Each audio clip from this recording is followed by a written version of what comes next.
Welcome to Douglas Wilson's The Plodcast. Before we get started, I wanted to let you know that for a very limited time only, Douglas Wilson's Man Rampant is available worldwide. If you go to canonpress.com/manrampant, you will find that there is a quarantine special on Man Rampant that is available worldwide. Additionally, at canonpress.com from March 30th through April 3rd, we are having the spring sale. Everything's 20% off. For every order that reaches $50, you will get a free copy of N.D. Wilson's satire of the Left Behind series called Right Behind for free. Additionally, for every order that you spend $100, you will get free shipping. So, run, don't walk. The Canon Press sale at canonpress.com, and additionally, if you live outside of the country and you can't access Man Rampant on Amazon Prime, you can get it now at canonpress.com/manrampant.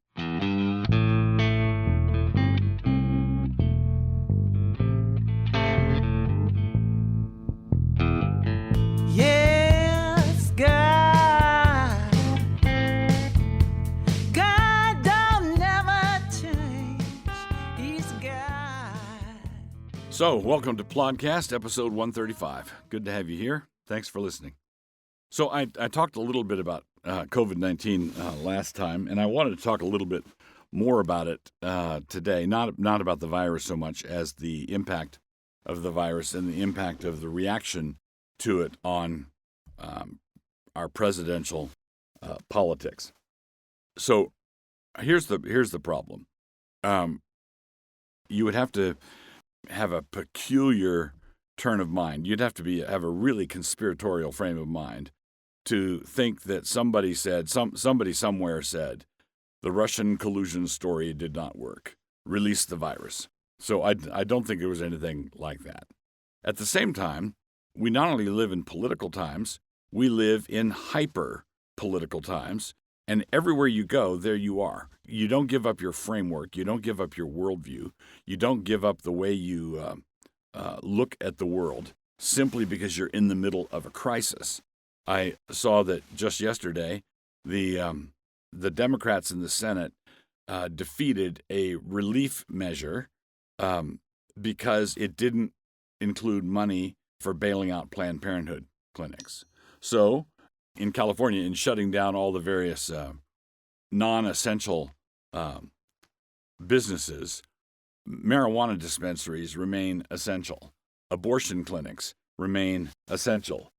Crisis does not erase your worldview. A crisis does not remove your reigning gods from you, right?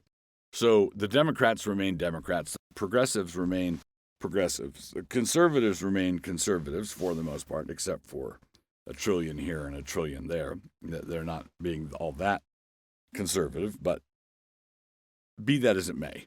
I want to talk about just the plain old politics of the situation. And in what follows, I'm not talking about, I'm just observing. I'm not so much approving or disapproving. Once the crisis blew into full flame, once the crisis was a bona fide crisis and had everybody's attention, and that's the meaning of the crisis. Everybody's looking at it. Everybody's tuning into the news in the evening to find out what happened today.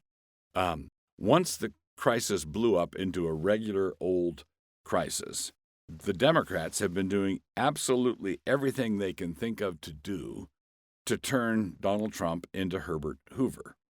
All right, that's what they want to do. They want Trump to be the one who was on watch when the invasion came. All right, and so they want to blame him for this, and they're going to do everything they can. And Trump is no slouch when it comes to PR moves, so he got out in front of it and started throwing trillions of dollars around. And of course, that's not good policy. I object to that sort of thing on the basis of policy. But you have to admit that it's a grand show. So it's going to be hard to stick Donald Trump with being an uncaring soul when he's walking down Main Street of America, strewing trillions of dollars out of his hat.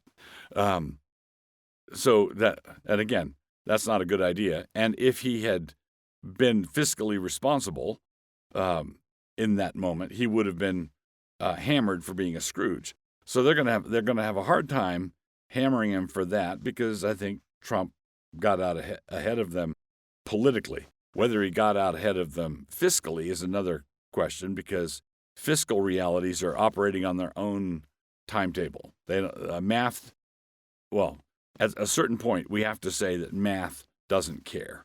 All right, math doesn't care anymore. So when the debts come due and the United States has to default on our national debt some way, somehow, it's just a matter of who we default on, not whether we default. People can trace this moment being part of the problem. But Trump is simply trying to stay out ahead of it electorally. He doesn't want them to turn him into Herbert Hoover. In the meantime, Joe Biden sewed up the nomination, apparently, kind of mathematically impossible. Well, not mathematically impossible. It's practically impossible for Bernie Sanders to catch up with Joe Biden now. And so he's likely to not catch up. And then Joe Biden's going to be nominated. Joe Biden has committed to nominating a woman to be his running mate. And if there's anybody who is more of a deer in the headlights politician, I don't remember one in my lifetime. He was always garrulous and glad-handing kind of person, and sometimes would talk nonsense. But not the kind of nonsense he's talking now, where he appears to be in over his head, way out of his depth. And so the question is whether the female nominee for vice president will be an outrageous pick like Hillary, or a different kind of outrageous pick like Elizabeth Warren, or a safety first pick like, well, there is no safety first pick. So basically, I think that, and all the initial returns are, at least in terms of not being blamed for the virus and not being blamed for not caring in the aftermath of the virus, so far, Trump is his popularity and his popularity in terms of handling the virus well has grown. I mean, golly, the October surprise coming in March is just shows how everything gets accelerated these days.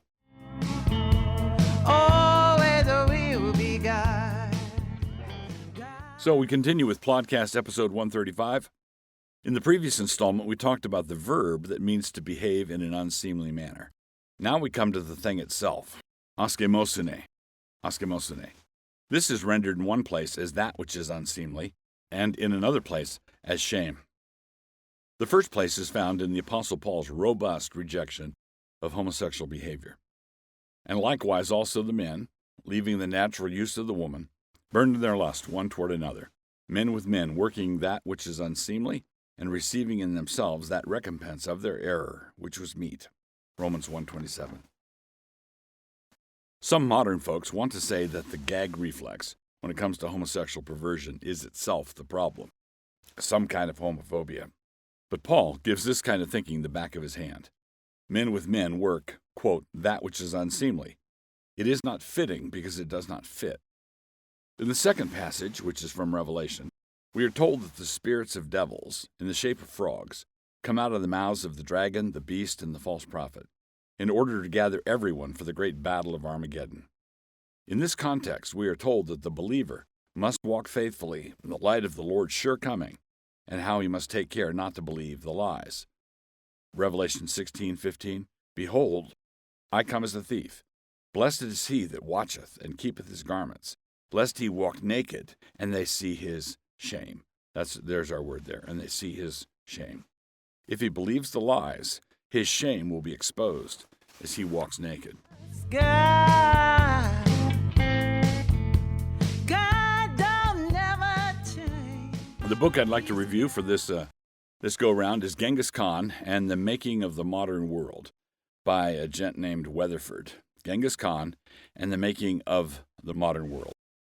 let me begin by getting my one criticism out of the way.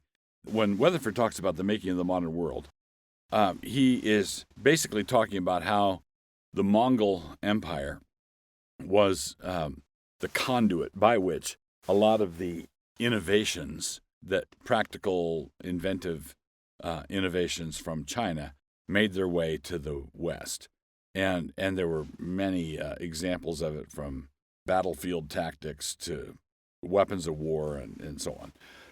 There were a lot of these innovations, and Weatherford basically his admiration for the Mongol Empire is comes through in this book, and you see how the admiration that he has for the Mongol Empire it's not he's not blowing smoke, and there's much about the Mongol Empire that was admirable. But when he starts talking about how the West had this fearsome caricature of the Mongols, raiding out of the East with terrible ferocity, like they were scarcely human orcs, I wondered, and perhaps more than once, did you read the first half of this book? The Mongols struck terror into the hearts of the cities and the people that they raided, and they struck terror for a reason. It was not that they had no conscience or no rule that they lived by. It was just a very alien set of rules, and they were an alien people, and they made a mess. They really created a lot of mayhem in the West. Well, in Mongolia, they came out of the steppes of Mongolia, and basically had two movements. One was south into China, and they, in effect, wound up creating modern China. And they moved west into the Middle East and into Europe, conquering a number of cities. And Genghis Khan was clearly a military genius. He was disciplined. He was fierce. He was intelligent. He was dedicated to his cause, and all of that. His grandson was Kublai Khan. So Genghis, and one of the reasons I appreciated this book so much and enjoyed going through it as much as I did, is because this is a area of the world and an era of history that has been a pretty big blur, pretty empty blur as far as I'm concerned. And this filled in a lot of details for me. So when the Mongols did what they did, and they established,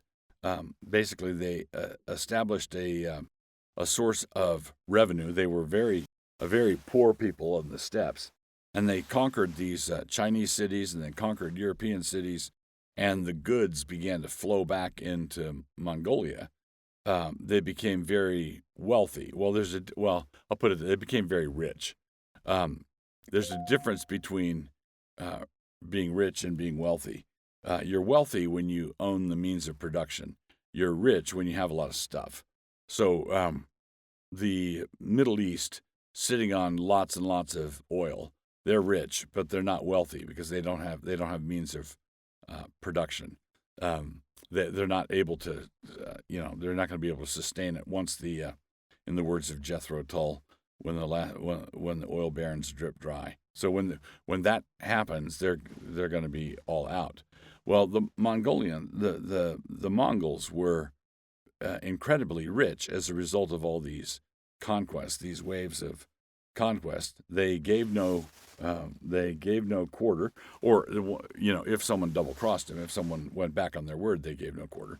They would let you live if you agreed to pay tribute and play ball quietly.